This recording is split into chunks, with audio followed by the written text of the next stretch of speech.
Thanks, Acting Premier, and good morning.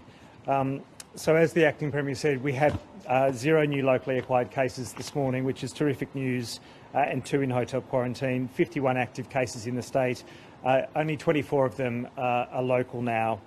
There were 13,176 Victorians who got tested yesterday. That's clearly come down from the very high numbers that we had in weeks previously, but the message is still the same. If you've got any symptoms at all, even the mildest of symptoms, please come forward and get tested. That'll allow us to find any possible virus that is still out there. I do want to thank the hundreds of thousands of Victorians over the past month who have set the standard for testing numbers across the country. We're really at fantastically high numbers on average, and it's been really informative for me in my decision making as Chief Health Officer to understand really that the high testing gives that high level of confidence around what the true situation is. As outbreaks stand, we're at 98% clearance of primary close contacts in the City of Whittlesea, Port Melbourne and the West Melbourne branches of the outbreak.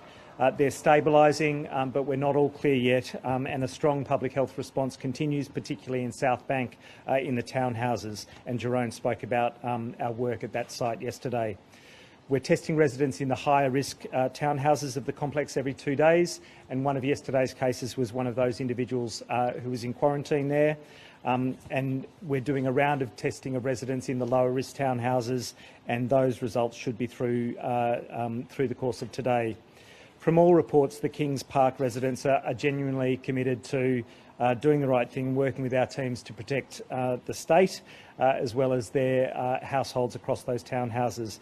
And we thank them for really everything they're doing, setting aside their lives to keep us all safe, just as we thank the 10,000 others who've done the same as primary close contacts. We're also looking north, obviously, to Queensland and New South Wales situation, and we've been working with our counterparts in those 2 states to understand the risks associated with those outbreaks. We've got 7 declared LGAs in Sydney as orange zones. They're the City of Sydney, Waverley, Woollahra since the 11th of June, and Bayside, Canada Bay, Inner West and Randwick since midnight on the 20th of June. If you've been in these areas since the orange zones came into effect, then you need an orange zone permit to enter Victoria. That means isolating on arrival, getting tested and awaiting your negative result. And if you're coming here from Sydney on an orange permit to go to our alpine resorts, my first piece of advice is really you should be considering non-essential travel if you're coming from those orange zones. My second piece of advice is you shouldn't be isolating up on the mountain. Please isolate elsewhere and get your negative result before you head up. On vaccines, 15,339 Victorians vaccinated through our State Commission services yesterday. 6,391 received their first dose and 8,948 their second dose. I do want to put this call out to Victorians who've received their first dose of Pfizer in recent weeks, and I tweeted about this yesterday, particularly those who are eligible in the expanded age to 40, but also those eligible because of the work classification that they're in. We thank you for your enthusiasm, we thank you for leading the way and for setting an example, but the job is not finished. We need you to do it one more time. That first dose of Pfizer provides good protection, 60–70% protection, but 2 doses finishes the job. It's 95+% protection from severe illness and death with that second dose of Pfizer, so it's critically important to get that follow-up dose. There are still tens of thousands of people who haven't come forward for their second dose yet.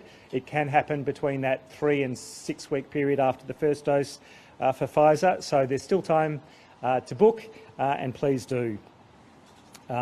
Last week we had 50,000 people hit the 3-week mark for their second dose, and 30,000 people booked.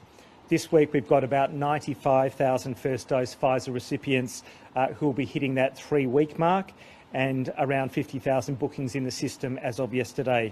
So please book today if you haven't already. There's tens of thousands of slots left in the booking system, so please go to it. It's really straightforward, especially if you've had that first dose booked already, to complete the job and get that full protection from the vaccine. Thank you. To make some comments. Thanks, Acting Premier. Certainly on the question of other jurisdictions opening up to Victoria, yes, some have, some not yet, and some, require the testing or the quarantine of Victorians when moving, which is a reflection that the risk hasn't disappeared in Victoria, and that's true. We've still got hundreds of people who are quarantining. We've got scores of exposure sites who haven't gone through their 14-day period to be expired, if you like. And we've got lots of tests that we still need to come through today and tomorrow. So we're absolutely on the right track. I also have strong expectations that we can go that next step for both Metro Melbourne and regional Victoria, and that we'll do it this week. Do you have any idea what that'll look like, though? There's a NBL grand final on Friday, AFL this weekend. People will be wanting to go to those games. Is that a possibility you're looking at? Crowds? It's a possibility, absolutely, and we're looking to do as much as we possibly can. And part of the, having these couple of days for that further assessment is to go as far as you possibly can in making those changes. Can you understand people at home, though, that are saying, why wait till Thursday? Why not now? We've had, no cases in the community that weren't isolating. Why not today or tomorrow? For all those reasons I've stated, there are still exposure sites where people may have been. We follow up very closely those Tier 1 exposure sites where we try and track down everyone who's attended a restaurant or an indoor site where people have had face-to-face contact, and we're clearing those individuals and they're in quarantine. But there are those Tier 2 sites where people have had a briefer contact. Many of whom have come forward for testing, many of whom have seen that call out, but some of whom may not have. And the challenge in Sydney is the same. They're not about to lift restrictions even though they've listed all those exposure sites, because there may still be people who haven't seen those listings or who haven't gotten tested yet or who aren't isolating. So we've got a lesser challenge in Melbourne, but it's not completely gone. You will remember the case from South Australia was quarantined and all of the close contacts were followed up, but it was about 2 weeks later that further cases emerged in the community. So we've got to bear that in mind. We've got to run everything down, and I still expect that we can make those changes this week. What would football crowds look like if we did? We saw at the Geelong game on the weekend, they were sort of all bunched up and there was big parts of the stadium that had no one in it. Would we better manage that if we did do it this weekend in terms of spacing people out more? Yeah, I have gone back to the Public Health Assessment Panel to really embed that, to make sure that's happening across stadia. The spacing that occurred within the zone in Geelong was still reasonable. People as groups separated appropriately, but if we're using a bigger capacity, I'd like to see those zones spread out more across the stadia. In terms of this Thursday, Brett, is there anything that makes Thursday special? A certain number of sites coming offline, a certain number of tests expected to be done by then? No magic numbers. We look at all of those things. Obviously, as the Acting Premier said, more people coming forward for testing just gives a greater level of confidence. Part of the issue about the original case in Wollert and then further cases popping up 2 weeks later was that there wasn't sufficient testing around that through that period. And so if we can get that high level of testing, we can have that greater level of confidence. I expect that we will clear the final cases in the City of Whittlesea and the Port Melbourne outbreaks in particular. The Arcare Maidstone outbreak is closed now. The Blue Cross site is stood down. Even the West Melbourne cases will get to clearance in the next couple of days. So lots and lots of positive moves, but no magic figure. People who have weddings coming up this weekend, should they be tentatively cancelling those plans, or if they've got big crowds? Look, it's very difficult for people to make plans when they haven't got those announcements yet. We will make them as soon as we possibly can. We will move as far as we possibly can. And so, for people who do have weddings scheduled and they've got those numbers locked in, I expect good news for them in as much as being able to go further from where we're at currently. History has shown us that when we ease out of restrictions, regional Victoria takes a further step and Metro Melbourne follows in the footsteps of its regional big sister. Is that something that we can potentially look forward to on Thursday, or is there a possibility that you can potentially go even further? I know it's a possibility, you can't foreshadow, there's no crystal ball. Got it.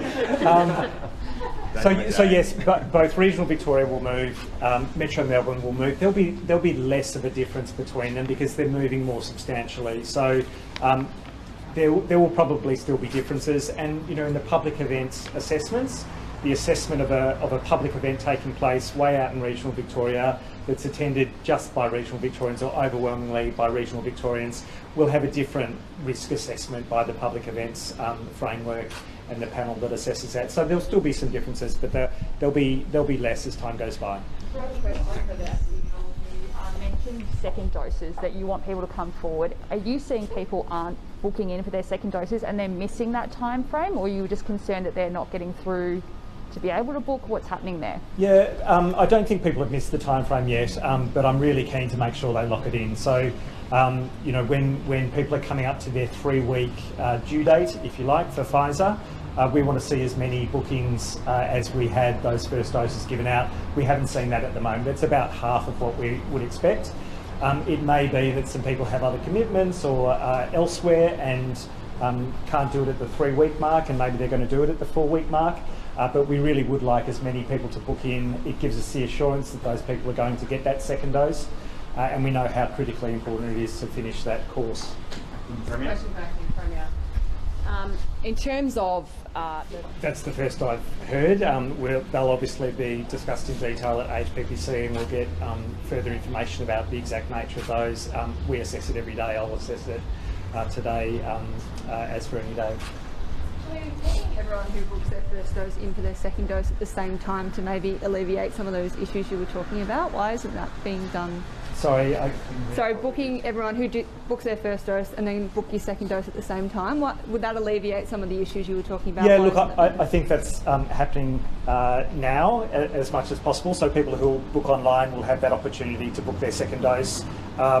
The booking system hasn't been up for as long as some of those first doses have been given, especially for AstraZeneca, but that's all embedded in the system now, so that the prompts and the opportunity to have that second dose locked in are there now. Just a question for the acting Premier. Before you go, Brett, just some questions on the iCook Foods. Did you ever see a report from Knox that said the woman from Knox Hospital didn't eat from iCook Foods? Look, I can't comment, it's before the courts. But So. you think that the business was closed unfairly? I can't comment, sorry. I'd love to. I would really love to. I can't. It's before the courts. Just one more question. There's some allegations that you misled the parliamentary inquiry. Is that true? Again, I can't comment. No. And can I just ask you, just before you step away as well, about Bondi? There's quite a few new cases there. Is that going to be considered a red zone at any point? Are you looking at that as a red zone? Yeah, look, I'll have to review today, and if we need to make it a red zone, I understand the difficulties in those declarations. But if we have to do it to protect Victoria, I'll make the call. This is a question for the acting Premier.